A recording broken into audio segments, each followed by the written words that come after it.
بسم اللہ الرحمن الرحیم۔ حضرت سعد سلیمی رضی اللہ تعالی عنہ ایک واجبی شکل کے اور انتہائی کالے رنگ کے صحابی تھے، اور اپنی اس رنگت کی وجہ سے لوگوں کے اندر ان کا نام اسود پڑ گیا اور انہیں سعد اسود کہا جانے لگا۔ ایک دن حضور صلی اللہ علیہ وآلہ وسلم کی خدمت میں تشریف فرما تھے کہ نبی علیہ السلام نے سوال کیا، اے سعد تو شادی کیوں نہیں کر لیتا؟ تو سعد رضی اللہ تعالیٰ عنہ کہنے لگے، میرے پیارے حبیب، میری رنگت کی وجہ سے مجھے کوئی رشتہ دینے کے لیے تیار ہی نہیں ہے۔ میں نے کئی جگہ پر نکاح کا پیغام بھیجا مگر جواب نفی میں ملا۔ تو حضور علیہ السلام نے کہا، عمر بن وہب کے ہاں میرا پیغام بھیجو اور ان سے رشتہ طلب کرو۔ عمر بن وہب قبیلہ ثقیف کے ایک نئے مسلمان صحابی تھے اور بڑے سخت مزاج تھے۔ ان کی ایک ہی بیٹی تھی، نہایت ہی حسین و جمیل اور بہت ہی ذکی و ذہن تھی۔ تو انہیں اپنی بیٹی کے حسن و جمال پر اتنا زیادہ فخر تھا کہ جیسے ہی سعد نے رشتہ طلب کیا تو انہوں نے انکار کر دیا۔ حضرت عمر بن وہب کی بیٹی، جو کہ پیچھے دروازے کے کھڑے ہو کر یہ ساری گفتگو سن رہی تھی کہ رسول اللہ صلی اللہ علیہ وآلہ وسلم کا قاصد آیا ہے، اس نے آ کر رشتہ طلب کیا، تو میرے والد محترم نے انکار کر دیا۔ تو جیسے ہی والد گرامی اندر تشریف لے کر آئے تو کہنے لگی، میرے ابا جان، نکاح میں نے کرنا ہے، زندگی میں نے گزارنی ہے، آپ اسے روکیں اور یہ دیکھیں کہ وہ کس کا قاصد ہے، اس کو بھیجنے والا کون ہے۔ تو حضرت سعد سلمی، جو کہ واپس جا چکے تھے نفی کا پیغام سن کے، اور سوچ رہے تھے کہ جا کر نبی علیہ السلام کو حالات کی خبر دوں کہ میں نے رشتہ طلب کیا اور انہوں نے انکار کر دیا۔ اب یہ بیٹی اپنے والد گرامی کو مجبور کرنے لگی کہ جائیں اور جا کر اسے واپس بلائیں، لیکن باپ تھا، ایک ہی بیٹی تھی اور حسین و جمیل بھی تھی۔ بیٹی کو سمجھانے لگا کہ بیٹی، وہ آپ کے لائق نہیں ہے، آپ حسین و جمیل ہیں، وہ رنگ کا بھی کالا ہے، اس کا کوئی قبیلہ بھی بہت بڑا نہیں ہے، تو لہٰذا وہ لڑکا آپ کے لائق نہیں ہے۔ بیٹی نے پھر وہی جواب دیا جو پہلے دیا تھا کہ ابا جان، آپ یہ نہ دیکھیں کہ نکاح کرنے والا کون ہے، بلکہ یہ دیکھیں کہ آپ کے پاس وہ قاصد کس کا بن کر آیا ہے، آپ کے پاس بھیجا کس نے ہے۔ تو وہ بیٹی نے جب اصرار کیا اور والد گرامی نے انکار کیا، بار بار اس کو کہا کہ جاؤ اسے بلاؤ، والد کو کہا کہ اسے بلائیں، لیکن والد اس پر رضامند نہ ہوئے۔ تو یہ بیٹی حیا والی اور پردہ دار ہونے کے باوجود دروازے پر آئی اور آ کر آواز دی، یا عبداللہ ارجی فقد رضیت لنفسی ما رضی اللہ ورسولہ، اے اللہ کے بندے لوٹ آ، میں راضی ہوں اس فیصلے پر جو اللہ تبارک و تعالی نے کر دیا یا اللہ کے رسول نے کر دیا۔ حضرت سعد رضی اللہ تعالی عنہ نے اب اس کی ایک نہ سنی، سیدھے آپ کی خدمت میں حاضر ہوئے اور جا کر نبی علیہ السلام کو سارے حالات و واقعات بتائے کہ اس طرح میں گیا، والد آئے اور والد نے انکار کر دیا، بیٹی نے مجھے آواز بھی دی لیکن میں نے نہ سنی اور میں آپ کی خدمت میں تشریف لے آیا۔ اور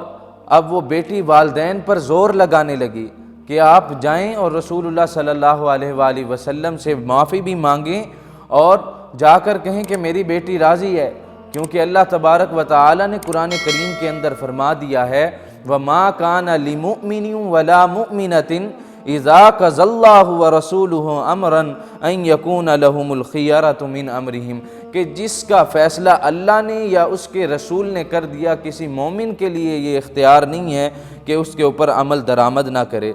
بہرحال لڑکی کے شدید اصرار کے اوپر والدین رضامند ہوئے، دونوں گئے حضور علیہ السلام کے پاس اور جا کر معافی طلب کی اور کہا، حضور ہم سے غلطی ہو گئی ہے، ہم نے جلدی کے اندر انکار کر دیا، ہماری بیٹی سعد سے نکاح کرنے کے لیے راضی ہے اور ہم بھی رضامند ہیں۔ اور میرے دوستو، اس وقت اندازہ لگائیے اس صحابی کی خوشی کا کیا عالم ہوگا کہ جس کو سارے جہان میں رشتہ دیتا کوئی نہیں تھا، اور اب مکے کی حسین و جمیل لڑکی اس سے شادی کرنے کے لیے تیار ہے۔ اب رسول اللہ صلی اللہ علیہ وآلہ وسلم نے اسی مجلس کے اندر دونوں کا نکاح پڑھوایا، اور حضرت سعد کی جو زوجہ بنی، حضرت عمر بن وہب کی بیٹی، ان کو امہات المومنین کے حجرے میں بھیج دیا کہ کچھ بناؤ سنگار کر کے اس کو سعد کے کچے گھر کے اندر بھیج دیں۔ اب سعد سے کہا، اے سعد جاؤ اپنی بیوی کے لیے کوئی اچھا تحفہ لے آؤ تاکہ عند الملاقات، پہلی ملاقات کے وقت اس کو کچھ پیش کر سکو اور اچھے سے معاملات پیش آئیں۔ سعد کہتے ہیں کہ میں نے تو اس چیز کے لیے اتنے پیسے جوڑ کے رکھے ہوئے تھے، بہت سا مال جمع کیا ہوا تھا تاکہ اگر یہ معاملہ پیش آئے تو میں زیادہ سے زیادہ اچھی چیز لے کر پیش کروں اور زیادہ سے زیادہ خرچ کر سکوں۔ حضرت سعد بازار گئے، کوئی بھی چیز اٹھاتے دیکھتے اور اپنی بیوی کا حسن و جمال دیکھتے انہیں وہ چیز پسند نہ آتی اور چھوڑ کر آ جاتے۔ اسی طرح چیزیں تلاش کر رہے تھے کہ ایک آواز دینے والے نے آواز دی، بازار کے اندر اعلان ہوا، یا خیل اللہ ارکبی وبالجنتی ابشری، اے اللہ کے شاہ سوارو تیار ہو جاؤ، جنگ کا اعلان ہو چکا ہے اور جنت کی خوشخبری ہے۔ اب جن پیسوں کو لے کر وہ تحفہ خریدنے آئے تھے ان پیسوں سے تلوار لے لی، ڈھال لے لی اور گھوڑا لے کر جنگ کی طرف چل پڑے، سر کے اوپر عمامہ باندھا اور مجاہدین کے اندر شامل ہو گئے۔ حضور علیہ الصلاۃ والسلام بھی جنگ کے لیے روانہ ہیں، حضرت سعد بھی اس کے اندر جا کر لڑنے لگے اور نہایت ہی دارفتگی کے ساتھ لڑ رہے ہیں، بڑے شوق کے ساتھ، بڑے جذبے کے ساتھ۔ جو کوئی کافر سامنے آتا ہے اس کو قتل کر دیتے ہیں، اس کو جہنم واصل کر دیتے ہیں۔ حضرت سعد رضی اللہ تعالی عنہ کے اوپر تیروں کے وار، ان کے اوپر تلواروں کے وار، یہاں تک کہ گھوڑا زخمی ہو گیا۔ جس وقت گھوڑا زخمی ہوا حضرت سعد نیچے اترے گھوڑے سے اور اس کے بعد پیدل چل کر لڑنے لگے، اپنی آستینیں چڑھا لیں۔ حضور علیہ الصلاۃ والسلام نے اتنی دیوانگی سے لڑتے دیکھا، پہلے تو پہچانا نہیں کہ کون ہیں۔ جس وقت آستینیں چڑھائیں، اپنی بازویں اوپر کیں تو رنگت کی سیاہی کی وجہ سے حضور علیہ الصلاۃ والسلام نے پہچان لیا یہ سعد ہیں۔ حضرت محمد صلی اللہ علیہ وآلہ وسلم نے انہیں آوازیں بھی دیں، یا سعد یا سعد، لیکن وہ اتنی دیوانگی سے لڑ رہے تھے، اتنے جذبے کے ساتھ لڑ رہے تھے کہ کسی اور طرف توجہ ہی نہ گئی اور لڑتے لڑتے اللہ تبارک و تعالی کی راہ کے اندر جام شہادت نوش کر لیا۔ اختتام جنگ پر رسول اللہ صلی اللہ علیہ وآلہ وسلم نے ان کی نعش کے پاس تشریف لے کر آئے اور فرط محبت میں ان کا سر اپنی گود مبارک میں رکھ لیا اور سعد کا زخمی گھوڑا اور تلوار منگوائی اور کہا یہ ان کے سسرال والوں کو بھیج دو اور بتا دینا قد زوج اللہ خیرا من فتاتکم وہذا میراثہ، کہ اللہ تبارک و تعالی نے تمہاری لڑکی سے بہتر لڑکی کے ساتھ سعد کی شادی کر دی ہے اور یہ اس کی میراث ہے، اس کو قبول کر لو۔ پھر آپ علیہ الصلاۃ والسلام نے یہ آیت مبارکہ تلاوت فرمائی، ان المتقین فی مقام امین فی جنات وعیون یلبسون من سندس واستبرق متقابلین کذالک وزوجناہم بحور عین، بے شک پرہیزگار لوگ امن کے مقام میں ہوں گے اور باغات میں ہوں گے جس کے اندر چشمے ہیں، ان کو پہنائے جائیں گے سندس اور استبرق کے لباس، اسی طرح ان کی شادیاں کی جائیں گی حور عین کے ساتھ، جنت کی پاکیزہ عورتوں کے ساتھ۔ تو میرے دوستو،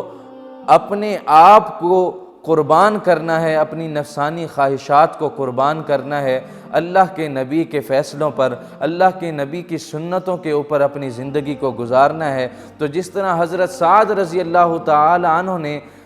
کسی چیز کی پرواہ کیے بغیر اللہ کے حکم پر اپنی جان دے دی، اور اس لڑکی نے نبی علیہ الصلاۃ والسلام کے فیصلے کو آگے رکھتے ہوئے اپنے حسن و جمال کی فکر نہیں کی، اور اس کے بدلے میں اللہ تبارک و تعالی نے ان کو رضی اللہ عنہم ورضوا عنہ کے تمغوں سے نوازا کہ اللہ تبارک و تعالی نے کہا میں ان سے راضی، یہ مجھ سے راضی، اور قیامت کے دن اللہ تبارک و تعالی انہیں جنت کے باغات کے اندر اعلیٰ سے اعلیٰ مقام عطا فرمائیں گے۔ ہماری دعا ہے کہ اللہ تبارک و تعالی ہمیں بھی نبی علیہ الصلاۃ والسلام کی سنتوں پر عمل کرنے کی اور نبی علیہ السلام کے ایک ایک فیصلے پر عمل کرنے کی توفیق عطا فرمائے اور اپنی خواہشات کو پیچھے پھینکنے کی توفیق عطا فرمائے۔ وما علی الا البلاغ۔